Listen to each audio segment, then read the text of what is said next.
룻기 4장 16절, 17절 함께 읽습니다. 나오미가 아기를 받아 품에 품고 그의 양육자가 되니 그의 이웃 여인들이 그에게 이름을 지어주되 나오미에게 아들이 태어났다 하여 그의 이름을 오벳이라 하였는데 그는 다윗의 아버지인 이새의 아버지였더라. 아멘. 룻기의 시대적인 배경은 사사시대라고 나옵니다. 여러분, 사사시대는 큰 특징이 하나 있는데 각기 자기 소견에 옳은 대로 행했던 시대를 우리는 사사시대라고 부릅니다. 각기 자기 소견에 옳은 대로. 여러분, 이 말은 무슨 말이냐면 내가 제일 잘 알아 이런 거예요. 내가 제일 잘 알아. 다 자기가 제일 잘 안다는 거예요. 내가 제일 잘 아니까 남의 말 들을 것도 없고 심지어 하나님의 말씀도 들을 필요가 없는 거예요. 왜? 내가 제일 잘 아니까. 나는 배울 필요가 없는 사람이라는 거죠. 나는 어디 가서 훈련받을 필요가 없는 사람. 이게 사사 시대입니다.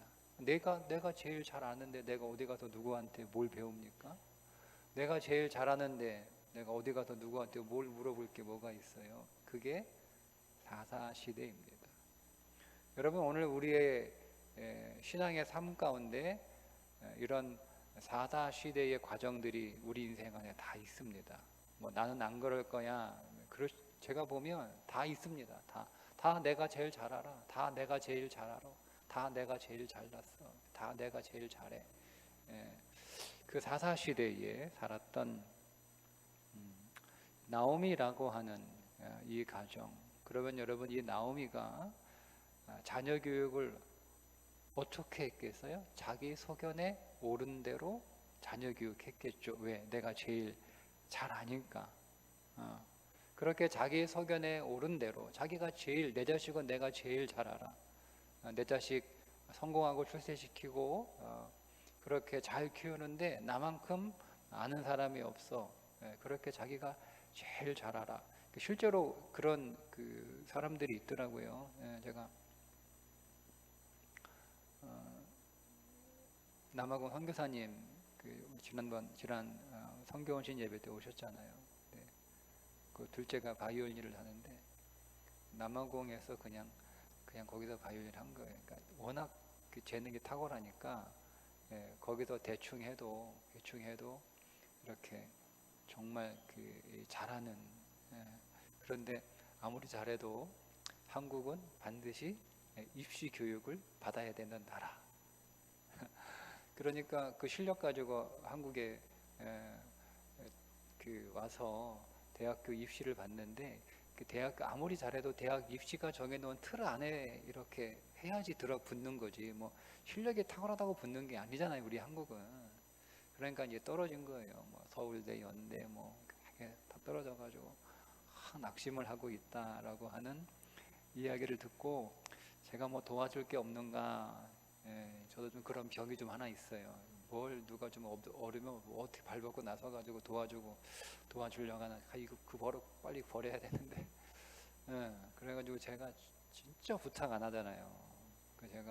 저는 제 부탁은 안 해도 남의 부탁은 또 합니다. 전화해서 방법이 없나라고 이제 물어보니까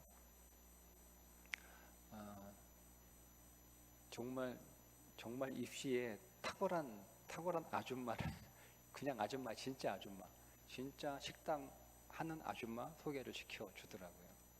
네. 그러니까 그런 사람들 있잖아요. 자식 교육은 내가 잘 알아. 식당 아줌마가 딸 수를 서울대를 보낸 거예요. 바이올린으로. 그러니까 그 정도로 이렇게. 그러니까 그런 게 있어요, 세상에. 내가 제일 잘 알아. 뭐 어디 가서 누구한테 물어볼 게 뭐 있어. 내가 제일 잘 아는데. 그러니까 나오미가 그런 사람이었다는 거예요. 내 자식 교육은 내가 제일 잘해. 내가 제일 잘해. 자, 그렇게 자식을 교육했던 나오미의 그 자식 교육의 결과가 어땠는지를 보여주는 것이 룻기 1장입니다. 나오미가 베들레헴에 살고 있었죠. 하나님의 떡집이라고 하는 베들레헴에 살고 있었는데 그 베들레헴에 흉년이 들어서 모압으로 온 가족이 이민을 갔습니다. 젖과 꿀이 흐르는 땅이잖아요. 가나안 땅은 젖과 꿀이 흐르는 약속의 땅에 흉년이 들었다라고 하는 것은 그냥 일반적으로 자연재해가 아니고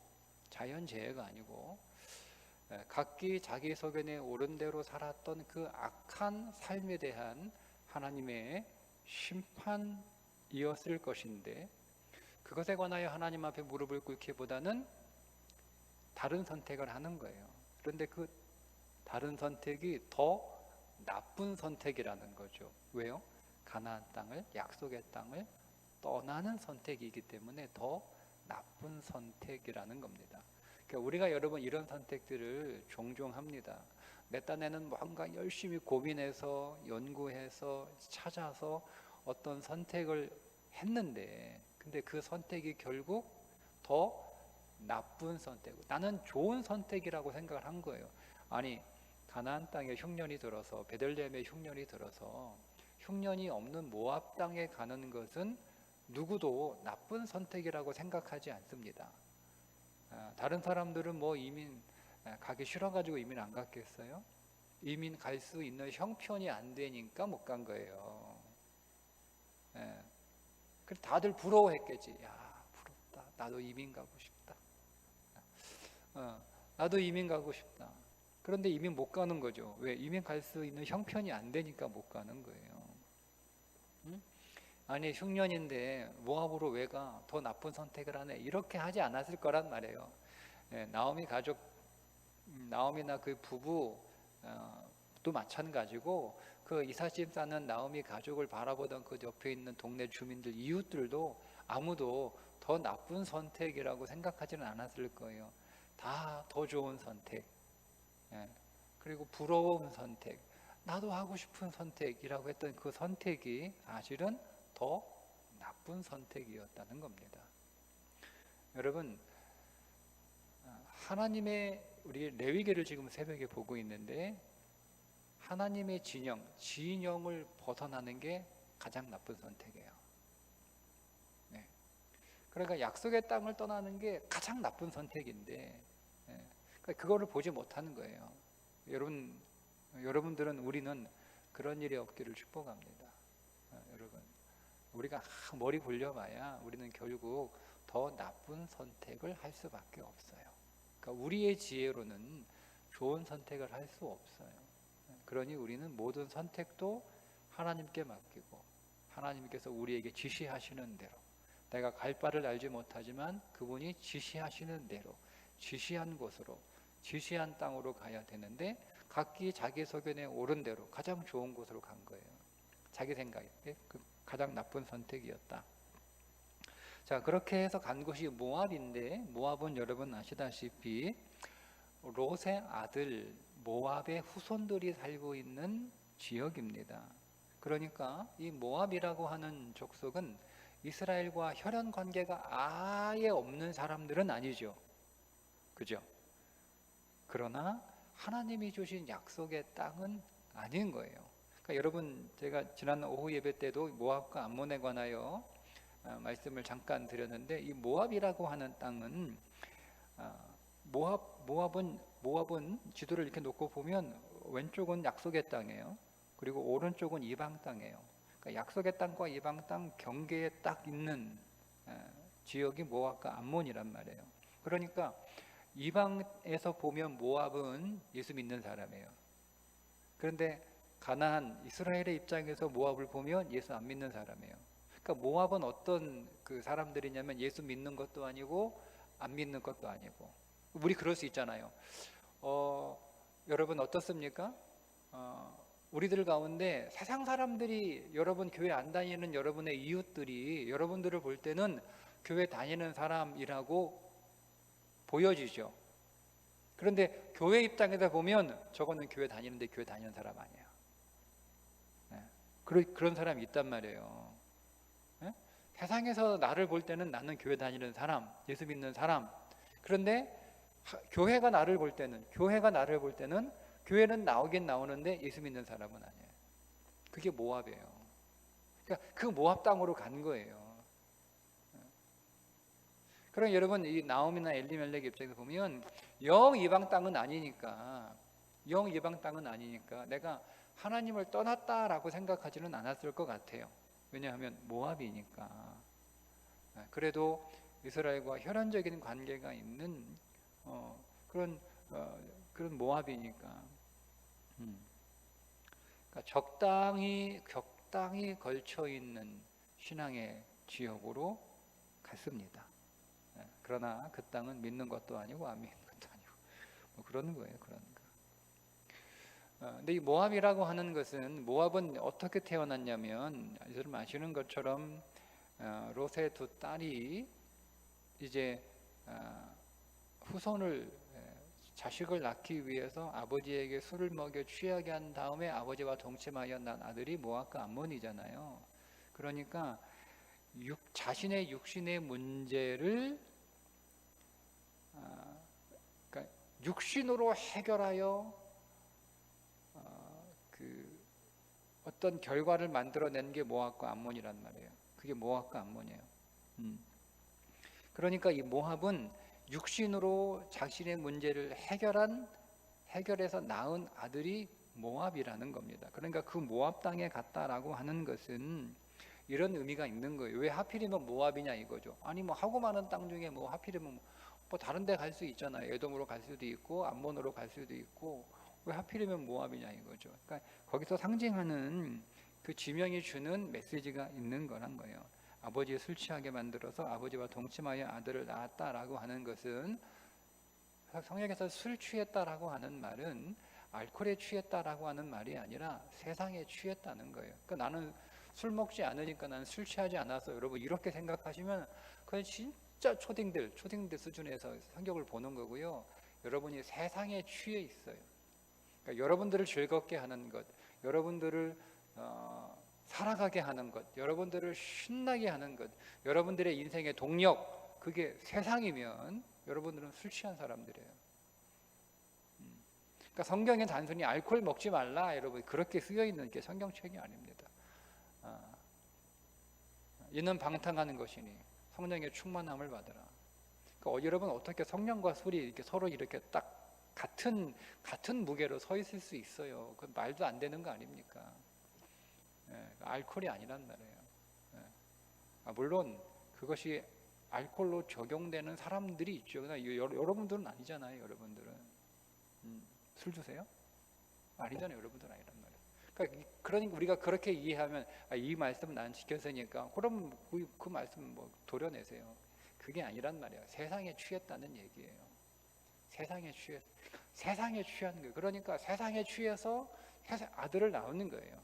그러니까 모압으로 갔다는 이야기는 이 나오미가 자녀를 어떻게 교육시킨다는 거죠? 세상에 취해서 세상의 아들로, 세상에서 성공하는 자들로 자녀를 교육시켰다는 이야기입니다. 그렇게 살아갔다는 뜻이에요. 그게 모압이라고 하는 뜻입니다. 믿음의 방법보다는 세상의 방법으로 자녀를, 이 땅에서는 흉년이 들었으니까 여기서는 자녀를 제대로 키울 수 없어. 그래서 자녀를 잘 키울 수 있는 것을 찾다 보니까 그게 모압이란 말이에요.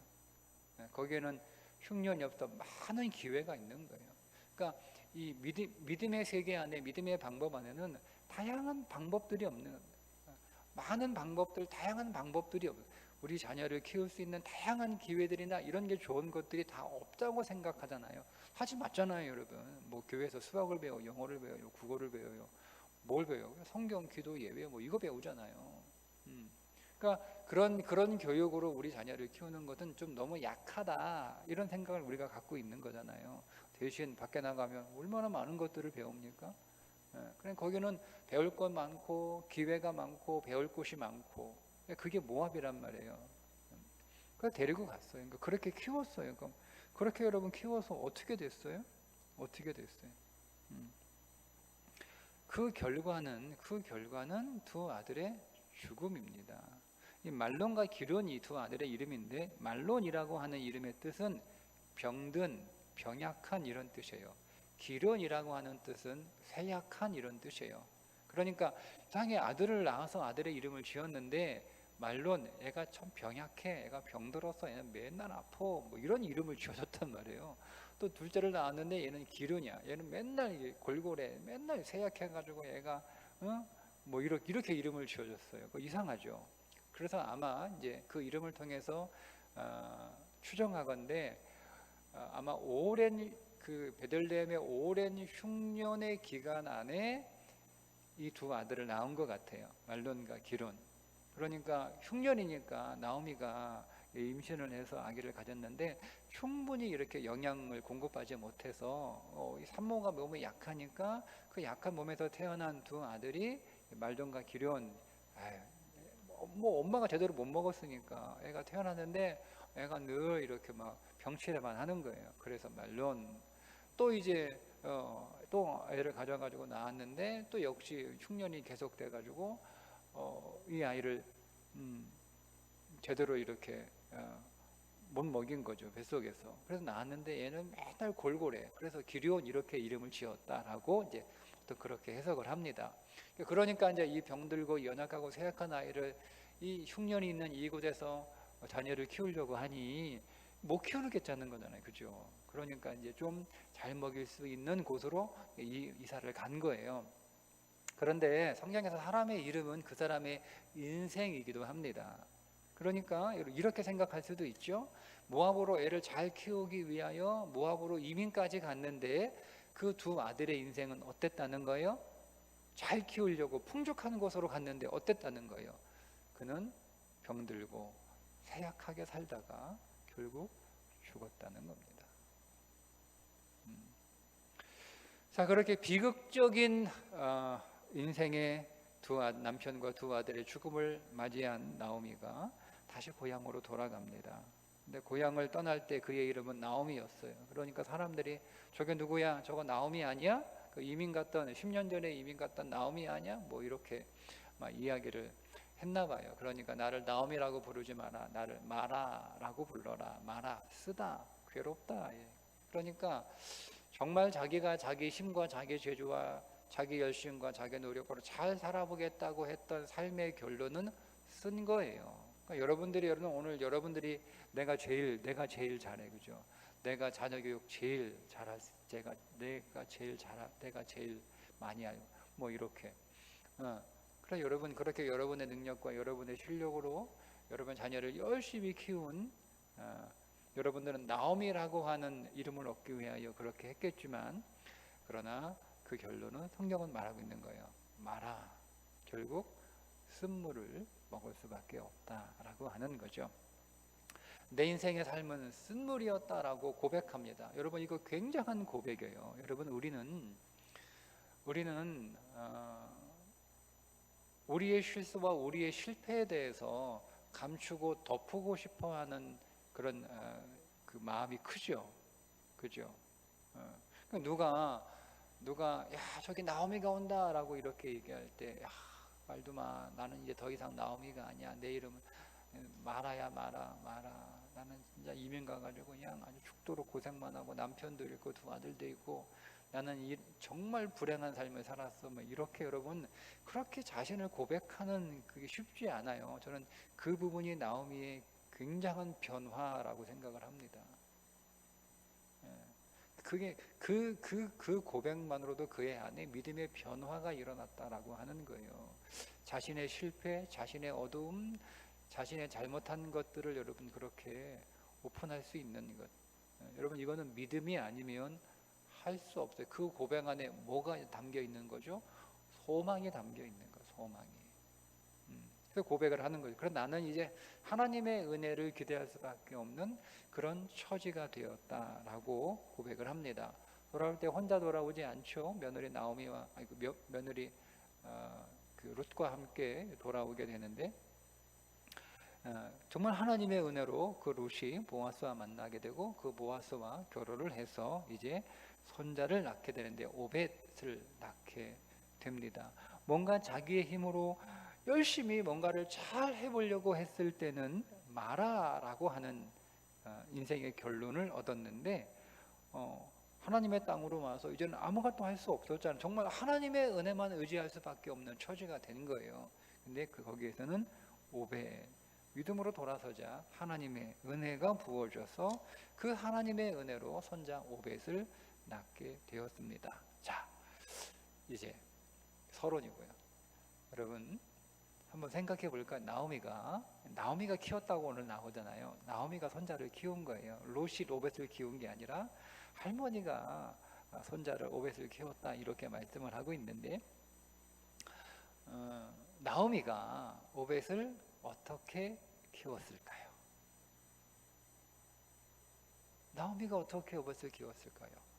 자, 나오미는 한번 자식 교육을 크게 실패했던 사람입니다. 어떻게 키우다가 자기 소견에 오른 대로 내가 제일 잘 알아, 내가 제일 잘해, 그리고 자녀를 가장 잘 키울 수 있는 환경으로 이민까지 가서 다양한 기회와 많은 어떤 공부와, 그러니까 좋은 학교, 좋은 학원, 뭐 좋은 선생, 뭐 이런 거 얼마나 있는 거예요. 극성 부모면 극성 부모. 그렇게 자녀를 키운 거예요. 자, 그렇게 한번 자녀를 키웠는데 그게 실패를 했어요.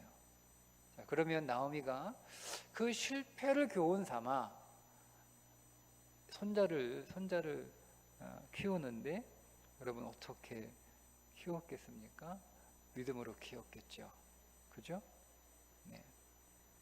근데 믿음으로 키웠는데 분명히 예전과는 다른 방식으로 키웠을 거예요. 똑같은 방식으로 키우지는 않았을 겁니다. 그러면 성경에 뭐 기록되지도 않았겠죠. 분명히 다른 방식으로 키웠는데 어떻게 키웠는가 하는 것이 오늘 우리가 읽은 16절의 말씀입니다. 여기에 어떻게 오벳을 키웠는가가 나와요. 나오미가 아기를 받아 품에 품고 그의 양육자가 되니, 이렇게 나와요. 두 가지 단어가 우리가 주의 있게 봐야 되는데, 하나는 품에 품었다라고 하는 단어. 이 품이라고 하는 건 그냥 이게 가슴, 히브리어 이게 가슴이라고 하는 뜻도 있는데요. 이 단어는 무릎이라고 하는 뜻도 있습니다. 품에 품고라고 하는 해석도 가능하지만 그 무릎 위에 올려놓고 이렇게도 번역이 됩니다. 그래서 나오미가 오벳을 자기 무릎에 올려놓고 무릎 위에서 키웠습니다. 두 번째 단어가 양육자라고 하는 단어인데, 이 양육자로 번역된 히브리어 오메네트라고 하는 이 히브리어의 어근이 아멘의 어근과 똑같습니다. 아만이라고 하는 어근입니다. 그러니까 같은 단어라는 거죠. 뿌리가 같은 단어예요. 아멘이라고 하는 단어와 양육이라고 하는 단어가 같은 뿌리예요. 아만이라고 하는. 그러니까 우리가 아멘이라, 언제 아멘이죠? 우리가 기도할 때 아멘 믿습니다, 이런 뜻이잖아요. 그죠? 그러니까 제가 신학의 관점에서 이 본문을 보면, 나오미가 이전과는 다른 방식으로 오벳을 키웠다는 거죠. 자기 소견에 옳은 대로, 세상의 방식대로, 세상을 따라서, 세상을 위한, 세상에서 성공하고 출세하는 것을 목적으로 키웠던 그 삶을 실패했기 때문에 그가 거기서 돌이켜서, 그게 회개 아닙니까? 돌이켜서 이제는 그 오벳을 어떻게 키워요? 자기의 무릎 위에서, 무릎으로 키운 거예요. 오벳을 자기의 무릎 위에서, 무릎 위에 올려놓고, 세상에 자녀를 맡기는 것이 아니라, 제가 지난주에 말씀드린 것처럼 우리는 다 남의 자식을, 내 자식을 다 누구한테 맡겨요? 다 남한테 맡겨. 다 남한테. 그러니까 돈이 많이 들어. 내가 키우면 돈 별로 안 드는데 다 남한테 맡기니까 돈이 많이 들어. 돈이 많이 드니까 자식을 안 낳는 거예요. 다 맡기잖아. 다 맡기잖아. 내가 못 키우니까.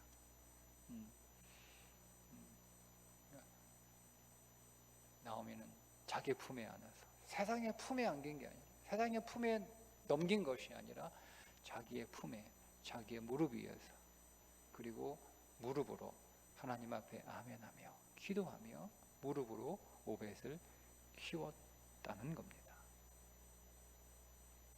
자, 그렇게 오벳을 키웠더니 그 오벳이 어떻게 되었다라고 얘기하죠? 그 17절입니다. 그의 이웃 여인들이 그에게 이름을 지어두되 나오미에게 아들이 태어났다 하여 그의 이름을 오벳이라 하였는데 그는 다윗의 아버지인 이새의 아버지였더라. 이렇게 얘기하는 거예요. 오벳이 다윗의 할아버지가 된 거죠. 그런데 거기서 끝나는 게 아니잖아요.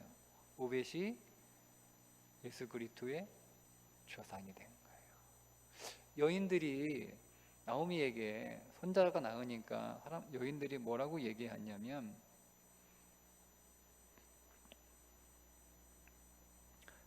이 나오미와 오벳을 축복하는데 11절에 보니까 성문에 있는 모든 백성과 장로들이 이르되 우리가 증인이 되나니 여호와께서 네 집에 들어가는 여인으로 이스라엘의 집을 세운 라헬과 레아 두 사람과 같게 하시고 네가 에브라데서 유력하고 베들레헴에서 유명하게 하시기를 원하며 라고 축복합니다. 유명한 자가 되기를 원한다. 여러분, 나오미가 자기 두 아들 말론과 기론이 세상에서 유명한 자가 되게 하려고 키웠는데 실패했어요. 그죠? 그런데 이번에 그 실패를 딛고 이제 축복합니다. 하나님 나라 이스라엘에서 유명한 자가 되기를 원하노라. 여러분, 믿음의 세계 안에서 유명한 자가 되는 것이 진짜 유명한 자 되는 것인 줄 믿습니다. 하나님 나라에 기록된 이름으로 살아야지. 하나님 나라에 없는 이름으로 살면 세상에서 아무리 유명한들 소용없는 거예요. 그건 잠깐 아닙니까? 잠깐 알려지면, 잠깐 알려지는 게 뭐가 중요하겠어요? 잠깐 알려지는 거. 그 사실은 아무것도 아니에요. 잠깐 유명해지는 거 무슨 의미가 있겠어요? 룻기 1장 5절에 보면 이렇게 말씀하고 있는데요. 말론과 기련 두 사람이 다 죽고 그 여인은 두 아들과 남편의 뒤에 남았더라. 이렇게 쓰고 있거든요. 그러니까 그 남편도 죽고 아들도 죽었는데, 그래서 룻기 1장 5절에 나오미가 두 아들과 남편 뒤에 남았다 이렇게. 근데 요 두 아들과 할 때 이 아들이라고 하는 단어가 사실은 16절에 나오미가 아기를 받아 할 때 그 아기라고 하는 단어와 똑같은 단어예요. 우리가 번역을 좀 다르게 했는데 똑같은 단어예요. 그러니까 원래 그 단어대로 그대로 번역을 하면 룻기 1장 5절은 두 아기와 남편의 뒤에 남았다 이렇게 번역을 해야 맞습니다. 분명히 히브리에는 벤이라고 하는 아들이라고 하는 단어가 있어요. 근데 아기라고 하는 단어를 일부러 1장 5절에 쓴 거예요. 그게 무슨 의미죠? 여러분, 두 아들이 결혼해서 결혼까지 하고 부인까지 얻은 상태에서 죽었으니까 아기는 아니잖아요. 그러면 아기라고 부르면 안 돼요. 그런데 성경은 죽은 두 말론과 기론이 아기라고 부르는 거예요. 무슨 의미예요? 이게 깊은 영적인 의미가 있죠. 여러분, 아무리 모압에서 아무리 커서 장성하여 결혼을 해서 가정을 이룬 사람이 되었다 할지라도 믿음의 관점에서는 안 큰 거예요. 안 큰 거예요. 여전히 애기라는 거예요. 그러니까 양육을 하지 않은 거예요. 양육을 안 했다고 보는 거죠. 그래서 그런 아기와 똑같은 단어를 쓰는 거예요. 그러니까 이런 진정한 성장은 뭐예요? 우리가 진정으로 성장한다라고 하는 것은 세상에서 성장하는 그 성장이 진정한 성장이 아니에요. 믿음 안에서 믿음으로 그 영이 자라는 거예요. 그게 정말 성장하는 거예요. 하나님을 더 알고 하나님 안에 거하고, 그래서 하나님과 사람으로부터 사랑을 받고 인정을 받고 하나님 나라를 볼 수 있고 그 나라를 위하여 자신의 인생을 헌신할 수 있고 그 하나님 나라를 자기 인생의 비전으로 삼을 수 있도록 성장했을 때 비로소 그가 자랐다라고 성경은 말하고 있는 거죠. 그래서 이 아기가 자라잖아요. 어떻게 자라요? 오늘 이 아이가 이새의 아버지로 자라고 다윗의 할아버지로 자라고 예수 그리스도의 조상으로 자라잖아요. 그걸 자랐다라고 하는 거예요. 그걸 양육했다라고 하는 겁니다. 여러분, 그러니까 오늘 그리스도인들에게 있어서 자녀 양육은 무엇인지 아주 선명한 거예요. 선명한 거. 그러면 자녀를 잘 키웠다라고 하는 것이 우리들에게는 선명해지죠. 그럼 우리는 뭐가 자녀를 잘 키운 거예요?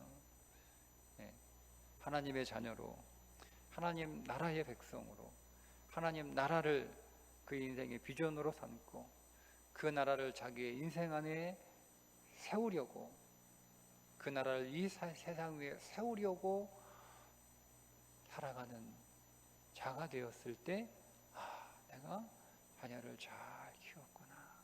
여러분, 이렇게 하나님 앞에 칭찬을 들을 수 있어요.